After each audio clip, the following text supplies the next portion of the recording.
Any comments, any questions? I'm happy to entertain anything. Come on up to the mic so that the recording can hear you and the audience can hear you. Hi, my name is Judy Perry. I'm a member of this church and a bunch of activist groups.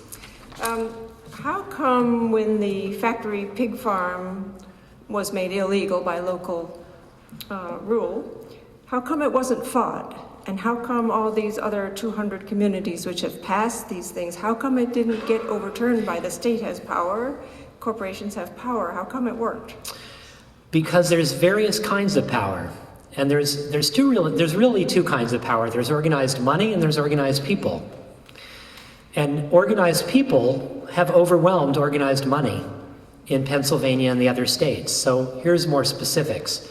So corporate leaders really don't like to have to fight against a local ordinance directly. They don't want to be seen as the bad guys. Remember the phrase good corporate citizen. That's how corporate leaders want us to think of what they're doing out there in the world.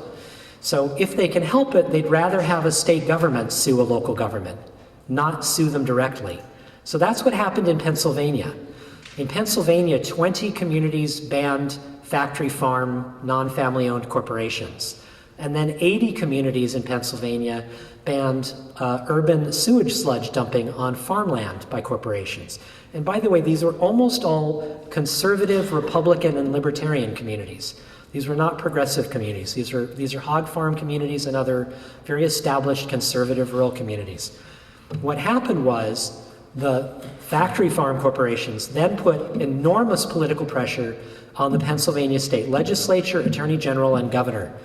And they're saying to the state government, look, these people are violating our rights, our property rights and other constitutional rights. They're violating state preemption, which says that if a state regulates it, a local can't ban it. And they're violating Dillon's rule, which I didn't properly define in the talk, which says that the proper relationship between state government and local government is that of parent to child, that the local government serves and exists at the whim of the state and has no real authority of its own. They're violating all these laws, do something. And so the state government, as state governments tend to do these days, they're so corporatized, they immediately jumped into action and they tried to pass a law to ban local governments from banning corporate agriculture. They thought it would be a cakewalk. They fought 100 rural conservative Pennsylvania communities. And what they discovered was that it was not easy to get local communities to play dead when the issue wasn't agriculture, the issue was rights. See, all of our ordinances are about rights. The issue is almost secondary. It's about the right to protect our local health and welfare. And so what happened in rural Pennsylvania was it took the state government 6 years to finally pass the law that banned these local governments from passing these laws.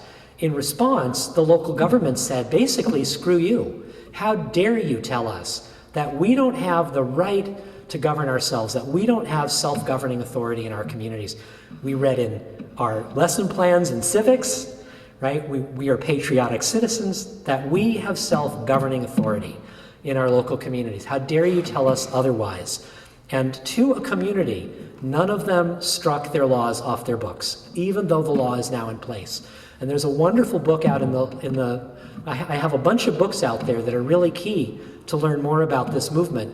And the 3 key books, the first one is called Be the Change. It's right there on the front corner of the table.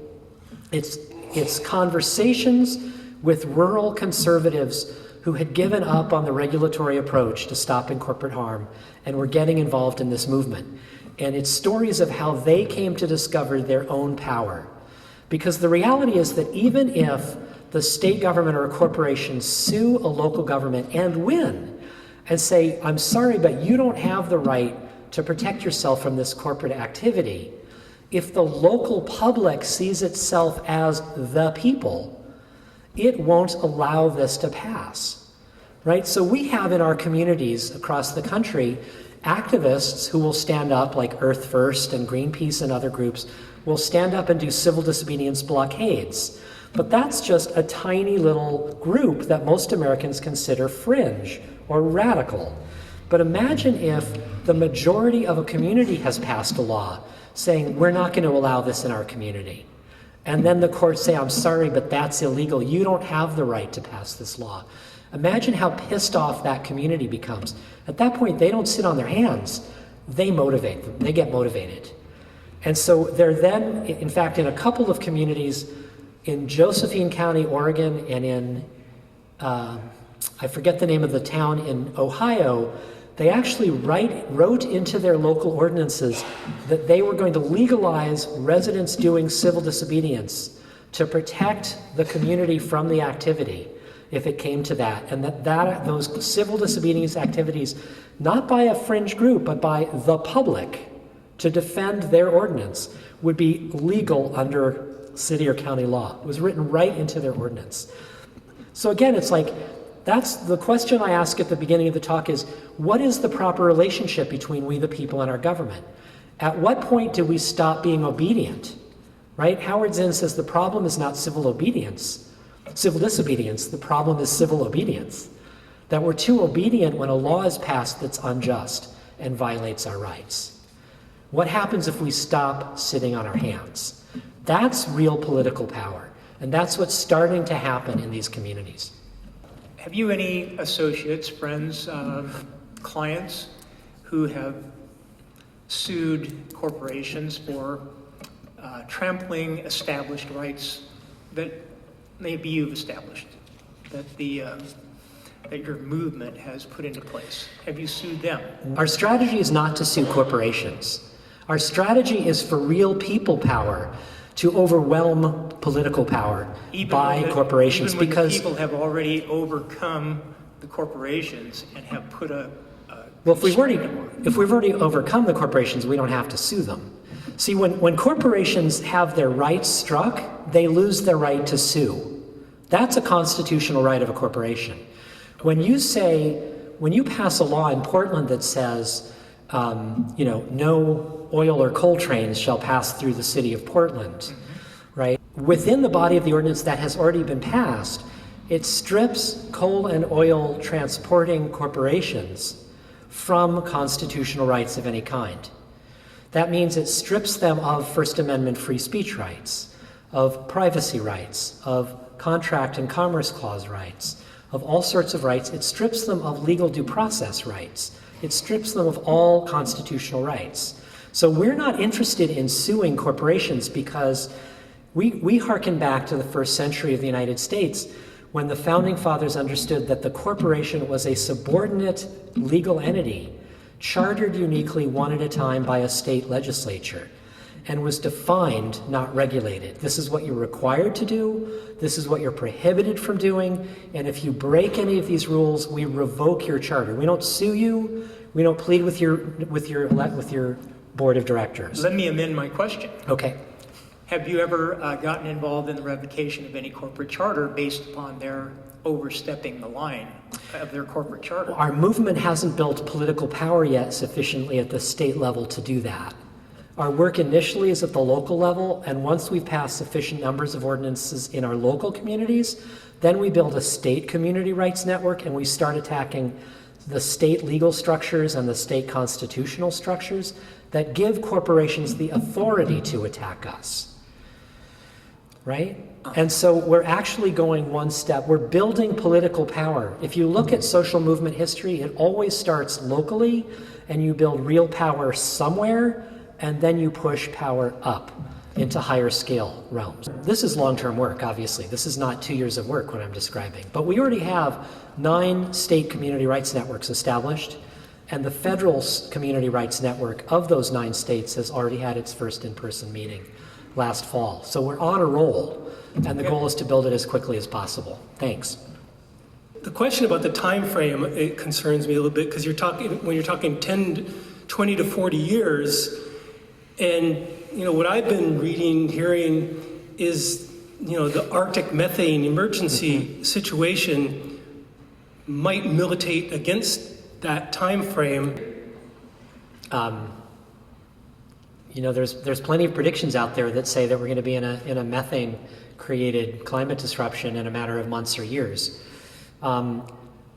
one of the ways that I make this still make sense to me personally is that as we build these new structures into local community, where we're empowering ourselves and meeting people across the ideological spectrum and realizing how much we have in common when it comes to simply protecting the health and welfare for our grandkids in that place, that there's enormous overlap of interests there.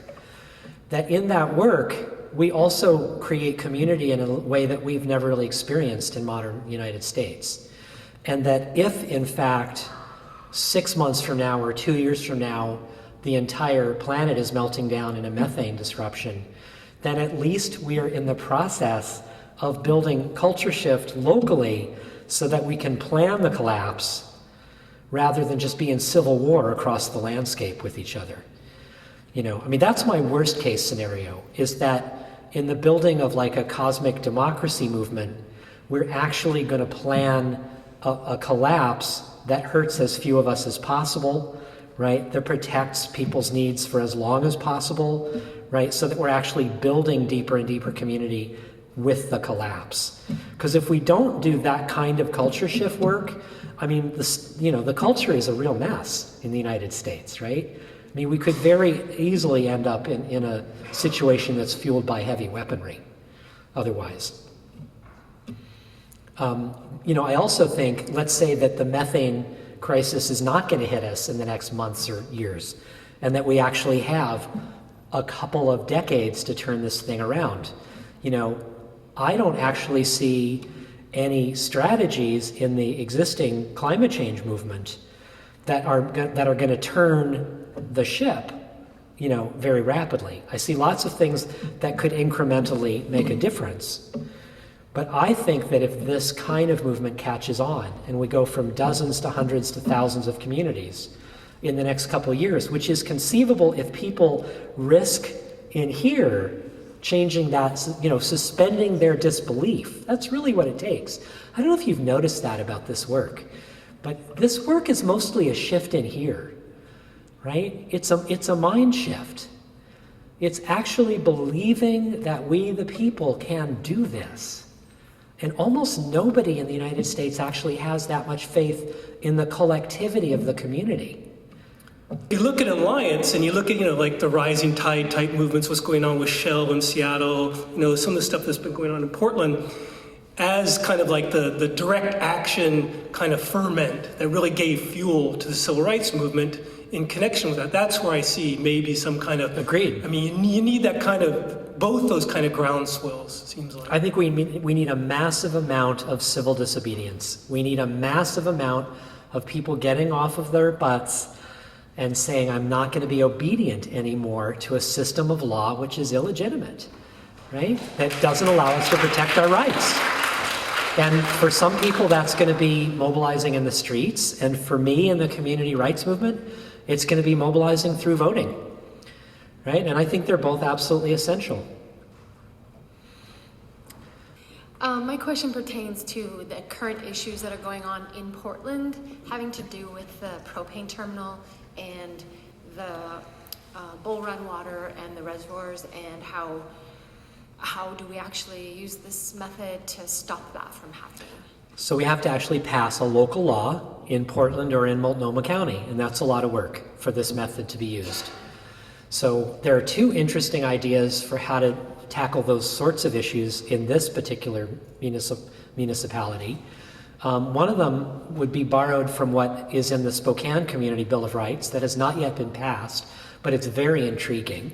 It's one of the 4 points in the Spokane Community Bill of Rights, which is what's stuck in court right now. And it says that neighborhoods shall have the authority to vote no to any corporate, industrial, residential, or commercial developments that they're opposed to within the boundaries of their neighborhood. So if you empowered, I understand there's about 90 identifiable neighborhoods in the city of Portland. And if you, drew those on a map and you did grassroots organizing at a massive scale from the neighborhood level up, and you said to neighborhood group after neighborhood group, what kinds of prohibitions do you want in your neighborhood? Or what kinds of authority do you want in your neighborhood? You could build that into a community rights ordinance where neighborhoods are given that kind of power directly. I mean, it would be a long ordinance because each neighborhood would be kind of describing its own defining authority. But it could be done. Or you could just do the really simple model of Spokane and say majority vote required. I mean, in the Spokane model, literally, a corporate representative would have to go door to door in the neighborhood and get a majority of residents to sign saying they were in favor of this corporate development. I mean, imagine that. Right? We go door to door to try to beg people to say no to something. You know, what a swap, right? Corporations don't have legitimate rights. The people in the neighborhoods do. So, you know, that could tackle Pembina, which, by the way, it looks like Pembina's application is not going anywhere, according to yesterday's news. I read about the Pembina story in the Guardian of London yesterday. Amazing long story interviewing Portland elected officials and activists, saying that the mayor has pulled the meeting date for the meeting with Pembina and is not planning to reschedule it. And he's quoted as saying, I mean, I don't know if this is, you know, propaganda or not, but he's quoted as saying in yesterday's Guardian in England that there has been an enormous opposition in Portland, and he's no longer considering this application. So, you know, that works sometimes too. Hi, thank you, Paul, for coming and speaking Thanks. tonight. My question is perhaps on the more negative side. You mentioned that part of these community rights would be allowing the prohibition of various businesses or corporations to come into a neighborhood. Have you seen, or do you see the possibility of these ordinances being used for exclusionary purposes or in ways that potentially would promote a homogenous Right, neighborhood so in to be any used way? for racist purposes, Yeah, sexist purposes. Or just this Yeah. is the community and this is what we've decided and we don't Yeah. want to allow any pigs into our neighborhood, even if it's not a factory farm or something. yeah. I don't know. Yeah. Yeah, so thank you for that question. It's a really important question, which I also get asked pretty much every single time I'm out in public. There's two kind of different aspects to answering the question. One is that there are already local and county and state governments in various parts of the United States that have been for decades trying to strip rights from people, right? You have driving while brown laws that are in place in various either counties or maybe the entire state of Arizona, for example, right? That brown-skinned people are allowed to be racially profiled under the law. It's legal, right? You have abortion clinics being closed all over the United States, right? Violating the rights of women. Nothing that we're doing in our movement offers them anything. They're already doing it. They're doing it successfully.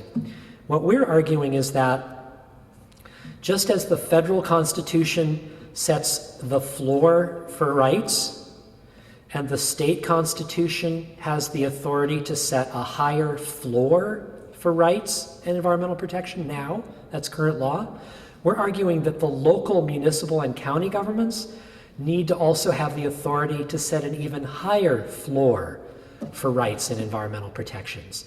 So if you read our ordinances, we never say that we're opposed on principle to the state preempting a local law.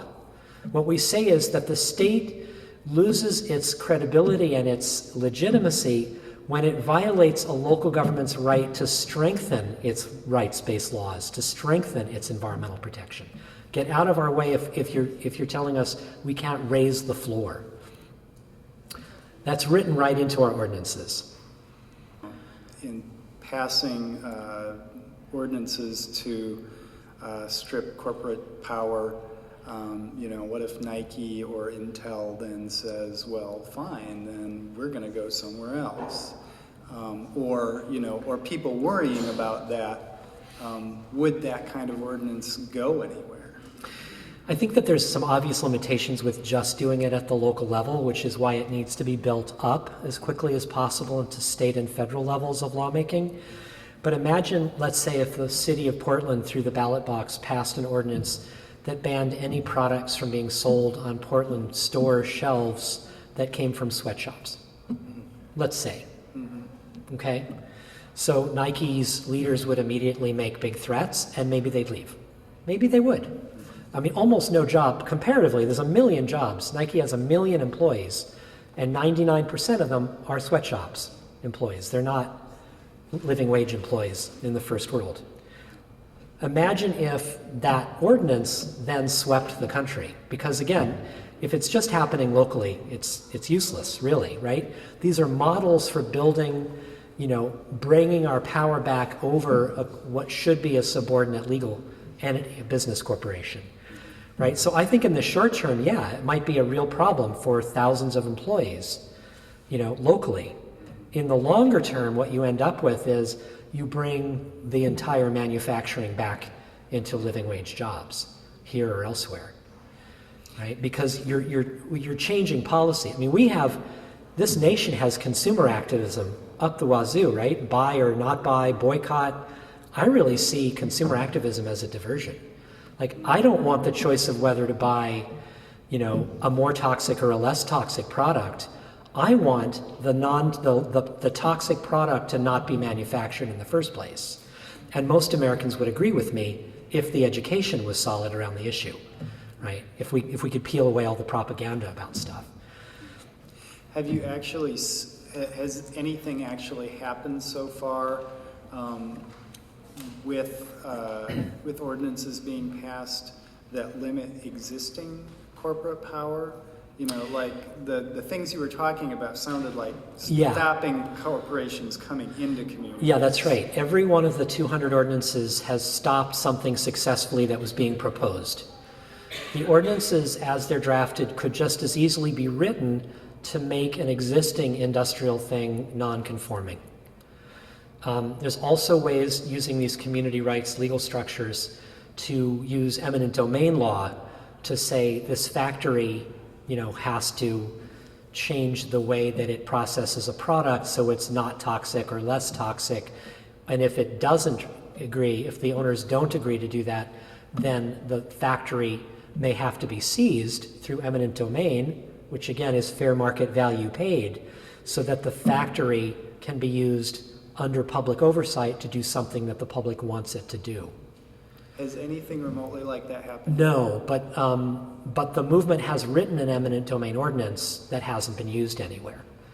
Yeah, and what's interesting is what I keep seeing is as new communities pass new ordinances, they're all experimenting with pushing the envelope just a little further and a little further and a little further. And so, that could be an edge that a Portland ordinance pushes. I mean, again, it's what do we want?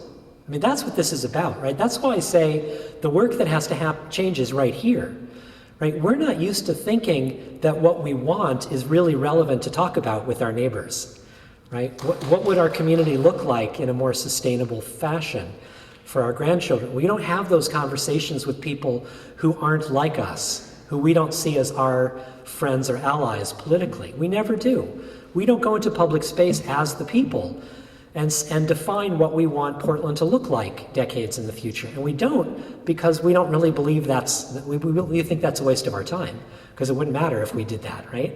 Because somebody else is going to make the decision, right? So what we fight for what we think we can get, rather than and work for under local lawmaking what we actually are designing, right?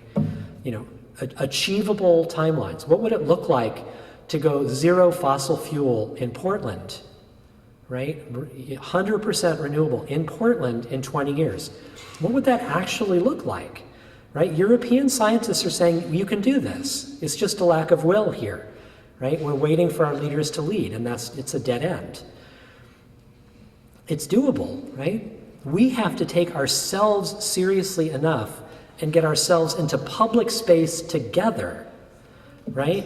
Across the political spectrum with our experts in the room, and design what we think we can achieve and then make it law directly. And why aren't we doing that, if you think about it? Because Portland has the authority to pass ballot initiatives. So why aren't we in our so-called democratic republic? Why aren't we? Right? It really shows you the level of obedience to the system that we're all under. I was wondering if you might speak a little bit about your thoughts around the intersection of bioregional alternatives and bioregionalism or bioregional awareness, particularly as it's connected to the rights of nature and our natural communities, and how when we try to extend those rights to those natural communities, how that plays out in the community rights movement and in building alternatives that would then foster extending those rights in a way that those natural communities are actually community members, part of our community, not just in theory, but in practice. Wonderful, giant questions. So yeah, I've been, Jeff knows that I've been a really active person in the bioregional movement once upon a time in its early years in the 1980s, I think, right? 80s and 90s. And for those of you who don't know, bioregionalism, it's a little bit complicated to describe, but it's regions, it's reimagining the landscape based on watersheds, based on the actual reality of the way things move in nature within a landscape. So a bioregion is a big clump of watersheds, and it has boundaries that are ridgelines, right? So that the Columbia River has a watershed. It's a massive watershed. And if you called that a bioregional boundary, that watershed, and you started doing governance within that watershed, you'd have way more sensible governance going on. But as you notice, the Columbia River is the boundary between two states, which is an absolutely insane way to do governance, because one side can say it's a sewer, and the other side can say it's a sacred river, right? And you can't poison just one half of the river, right? One side of the river. So I look at the bioregional movement as really relevant to the community rights movement, because ultimately a movement that's about bringing back community self-governance needs to be organized with relevant boundaries of self-governance. And straight lines on maps drawn by people who are leading empires are the absolute opposite of relevant boundaries for self-governance. One of the most exciting visions for linking those two in our movement, and it's just an idea, it hasn't really gone on anywhere yet, is that there's a handful of folks in Deschutes County, which is Bend, Oregon is Deschutes, that are talking about passing a right to water ordinance in the county that is all about protecting the right of the Deschutes River. And it hits its first human impact in that county coming out of the east side of the Cascade Range. And it then passes through either 3 or 4 other counties getting to the Columbia River. And their vision is that county by county, you could pass community rights ordinances that protect the Deschutes watershed's integrity and gives it constitutionally protected rights of nature. And that once you had the whole 4 or 5 counties under that kind of protection, that those counties could redesign that governance boundary. And you could create a Deschutes River watershed self-governance structure that, that treats the river the way it needs to be treated. Rights of nature is a piece that I didn't even really get into in my speech that intriguingly is coming. I mean, more and more people have heard of passing laws that recognize that nature has rights, enforceable rights. That movement is coming out of the community rights movement in the United States. That's where it is. And dozens of conservative farm communities have passed corporate bans that include rights of nature language because they've come to recognize that they can do a better job of conserving and protecting their own farm communities if their private property, which happens to be nature, of course, has its own defendable, enforceable rights, which was really hard for me to get my head around, as a green politics kind of guy, decades ago, to learn that Republican communities were passing rights of nature language that was enforceable. But it gives you another tool in the legal toolbox if you're interested in conservation, which serious conservatives are. I mean, the word conservative is conserve. That's what a real conservative is all about. So if we were to go up against, from the Portland perspective, on a bioregional aspect with Hanford and the Columbia Generating Station nuke plant, even though they're in Washington and we're here, we share the river, can we then I'm still trying to wrap my head around the paradigm. So from here, we're basically saying we want to protect ourselves, and we have a right to protect ourselves from any ABCD Toxic to Z. trespass. Exactly, and therefore it's really just, I don't want to say the word just, but it's really just about us, and then other people in other communities can use us as a leader, let's say, across Oregon, all the way into eastern Oregon, and then across the river in communities there. And we may be able to use this concept as something to defend ourselves from the lack of work at Hanford and yes. the open state of the Columbia Generating Station. Yeah, Is that it's right? it is conceivable, and it's biting off a really big chunk. And what it reminds me of is what Pittsburgh, Pennsylvania's city council did. 4 years ago, they passed a right to water ordinance that banned fracking within the city of Pittsburgh, which, believe it or not, was about to happen all over the city, fracking sites in the city. They banned it 7-0 through a city council vote, under threat from the industry, and they still banned it. A year later, citizens of Pittsburgh came up to them in larger and larger numbers saying, you know, there are 3 rivers running through Pittsburgh, and all of them are carrying fracking poison from fracking sites upriver that are outside of Pittsburgh, that are still poisoning, they're still violating our right to nature clause, right? They're still violating our right to be poisoned, you know, because the river comes through our city. The city then passed a ban on toxic trespass. They said if fracking fluids are found in the air, the water, the blood of residents, human and otherwise, in the city of Pittsburgh, we're giving ourselves the authority as the Pittsburgh City Council to directly sue corporations, governments, and people who can be found to be personally liable for those fracking chemicals ending up in our bodies and our wildlife. That passed. Now, what does enforcement look like? That's way trickier, right? But again, it's like, let's get out of our, oh, that would be impossible heads, Right. and into, that changes the conversation entirely, right? Now you're a person or a corporation or a government upriver, and the city of Pittsburgh has given itself the authority to sue you. Now, that's probably not going to hold up in court, but it changes the conversation. And as more and more cities and counties pass those kinds of laws, it changes the law. You got to start somewhere. That's right. Cool. But what about technologies that we want to promote that are grassroots? Can this right of nature be used in that way, and how would one go about initiating it?